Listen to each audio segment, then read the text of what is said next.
Students, I am मैंक and welcome to our channel agriculture universe. So student, आज का topic है हमारा ear cockle disease in wheat.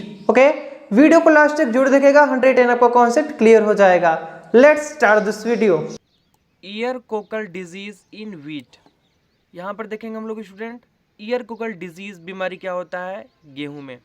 First of all देखेंगे हम लोग यहाँ पे सिम्टम्स यानी कि लक्षण। इसमें आपका फर्स्ट पॉइंट लिखा गया है, गाल्स और cockles form in place of normal wheat grain. यानी कि जो नॉर्मल व्हीट ग्रेन है, जो सामान्य आपका जो अनाज है, उसके जगह पे गाल और कोकल्स फॉर्म हो जाएंगे। विच आर स्मॉल, जो कि छोटे होंगे, आपको देखने को मिलेंगे, हार्ड होंगे एंड सीड लाइक होंगे, यानी कि बीज की तरह होंगे। That's clear. सेकेंड पॉइंट क्या कहते हैं, affected grains are often discoloured and lighter in weight. जो आपके अफेक्टेड ग्रेन होंगे, यानी कि जो अनाज अफेक्टेड होंगे, वह डिस्कलर्ड हो जाएंगे, यानी कि उनका जो रंग है वह उड़ जाएगा, हट जाएगा। एंड लाइटर इन वेट, और वह हल्के हो जाएंगे। जो उनका वेट है, जो भार है, उससे वो क्या हो जाएंगे, लाइटर हो जाएंगे, यानी कि हल्के हो जाएंगे। That's clear. चलिए देखते हैं next third point.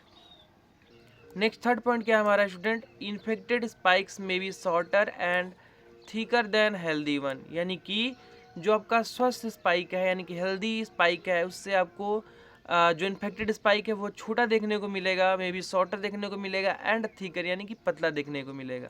That's clear.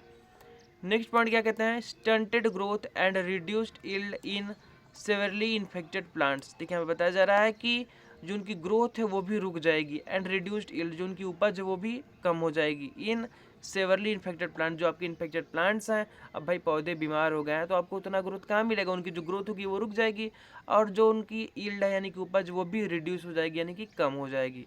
That's clear. चलिए देखते हैं नेक्स्ट एटियोलॉजी।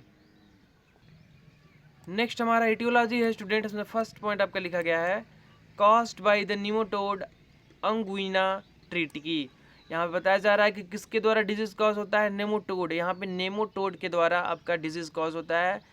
कौन सा रिस्पॉन्सिबल है, नेमोटोड अंगुइना ट्रिटिकी। ये आपका एक नेमोटोड है जो रिस्पॉन्सिबल है इस डिजीज के लिए। That's clear.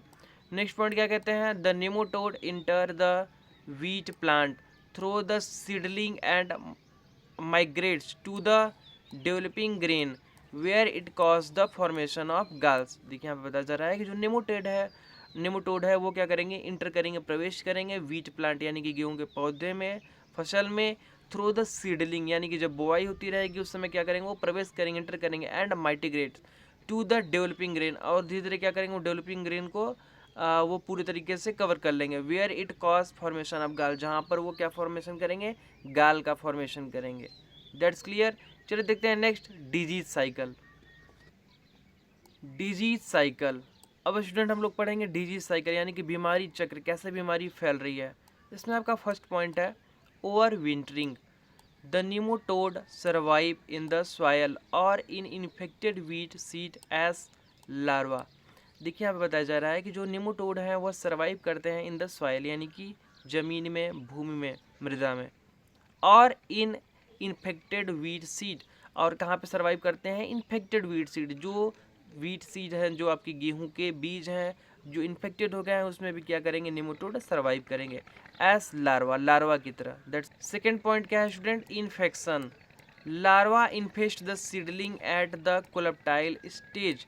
यहाँ बताया गया है कि आपका जो लार्वा है, जहाँ पर नेमोटोड सर्वाइव कर रहे हैं, इन्फेस्ट एट द सीडलिंग यानी कि सीडलिंग के टाइम, बुआई के समय पे वो क्या होंगे, अपने आप को क्या करेंगे, वो उभारेंगे, यानी कि फिर से वो क्या करेंगे, बीमारी को फैलाने लगेंगे, इन्फेक्शन को कॉज करने लगेंगे। तो ये हो गया हमारा।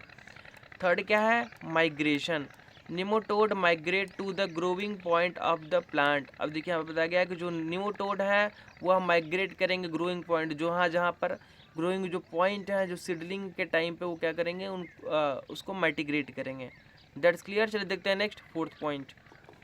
नेक्स्ट फोर्थ है हमारा student, gall formation.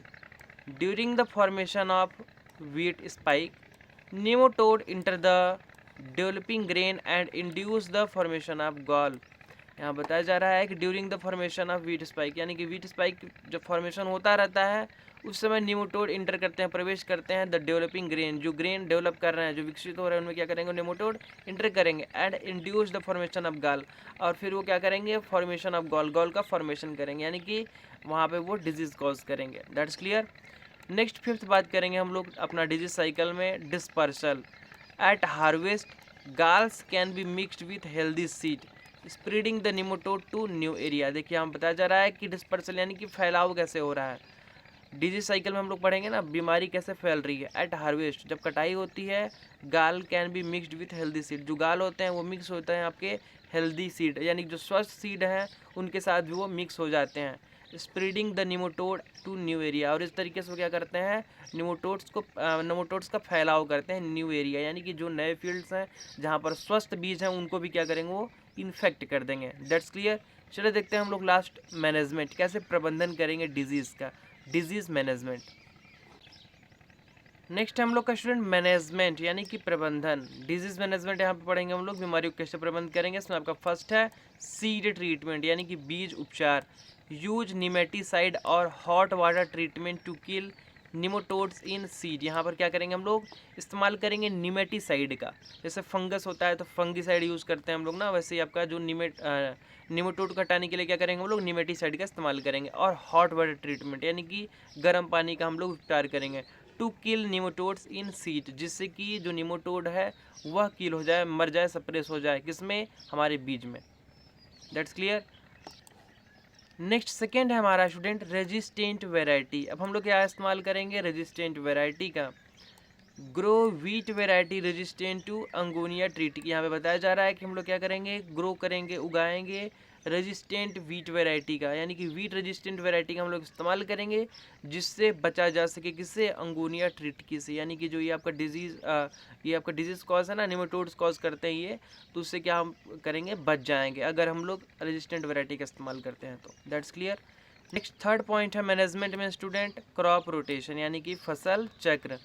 Practice crop rotation with non host crop to reduce nematode population in the soil. यहाँ पे हम लोग क्या करेंगे, प्रैक्टिस करेंगे हम लोग क्रॉप रोटेशन का यानी कि फसल चक्र का, विथ नॉन होस्ट क्रॉप यानी कि नॉन होस्ट क्रॉप का हम लोग इस्तेमाल करेंगे टू रिड्यूस, जिससे कि रिड्यूस हो जाएगा निमोटोड पॉपुलेशन इन द सॉयल, यानी कि जो निमोटोड की पॉपुलेशन है जो सॉयल में बढ़ रही है धीरे धीरे, वो क्या हो जाएगी, रिड्यूस हो जाएगी। That's clear. ये हो गया हमारा मैनेजमेंट। चलिए देखते हैं next fourth point. Next fourth हमारा student sanitation, clean equipment and use certified nematode free seed to prevent the spread of the nematode. यहाँ पर बताया जा रहा है कि हम लोग इस्तेमाल करेंगे क्लीन इक्विपमेंट का, साफ़ सुथरे औजार का, और यूज करेंगे सर्टिफाइड निमोटोड फ्री सीड, यानी कि जो सर्टिफाइड निमोटोड फ्री सीड हैं, यानी कि ऐसे सीड जो निमोटोड फ्री हैं, उसमें निमोटोड नहीं लगे हुए हैं, उसको हम लोग क्या करेंगे, इस्तेमाल करेंगे to prevent the spread of nematode, जिससे कि निमोटोड को रोका जा सके, जो धीरे धीरे फैल रहे हैं, स्प्रेड ऑफ निमोटोड यानी कि जो फैलाव है निमोटोड का, उनको प्रिवेंट किया जा सके, रोका जा सके। That's clear. नेक्स्ट लास्ट हमारा मैनेजमेंट में student field management, avoid planting wheat in field known to be infested with ear cockle disease. यहाँ बताया जा रहा है कि अवॉइड करेंगे हम लोग प्लांटिंग वीट, यानी कि जो हम लोग गेहूं का जो पौधा लगा रहे हैं, जो फसल लगा रहे हैं अपने खेतों में, उसको हम लोग क्या करेंगे, अवॉइड करेंगे। फर्स्ट ऑफ ऑल ऐसे अनाज को अवॉइड करेंगे जो पहले से known to be infested with ear cockle disease, यानी कि जो पहले से जिसमें ईयर कॉकल डिजीज़ लगा हुआ हो, चेक करके उसको हम लोग क्या करेंगे, अवॉइड करेंगे। इस तरीके से हम लोग क्या करेंगे, फील्ड को मैनेज कर पाएंगे। That's clear. सो स्टूडेंट, इसी के साथ आज का वीडियो हमारा कंप्लीट होता है। होप आपको वीडियो पसंद आया गया होगा। अगर कोई भी कन्फ्यूजन रहता है किसी लाइन में, किसी पर्टिकुलर टॉपिक को लेके कहीं भी, तो आप मुझे कमेंट कर सकते हैं, मैं रेजोल्यूशन प्रोवाइड कर दूंगा, पर्टिकुलर वीडियो बना दूंगा। और बहुत ज़्यादा मेहनत करना पड़ता है यार, इन सब चीज़ों को सर्च करना, प्रॉपर एक बार रिवीजन करना, देखना, क्योंकि सब चीज़ें रिकैप करना पड़ता है, इसके बाद मैं वीडियो बनाता हूँ। कोशिश करता हूँ कि नहीं, एक बार मैं अच्छे से अच्छा मैं बता दूँ। कई बार मुझे पढ़ना नहीं पड़ता है, क्योंकि भाई इसमें ऐसा कुछ समझने के लिए नहीं, अगर आप नॉर्मल पढ़ लोगे तो समझ पाओगे, सब कुछ सिमिलर सा, बस आपको पॉइंट्स अच्छे अच्छे इसमें आपको देखने को मिल जाएंगे जो आप तैयार कर सकते हैं, और एग्जाम पॉइंट ऑफ व्यू से जो कि बहुत ज़्यादा इंपॉर्टेंट रोल प्ले करता है। That's clear.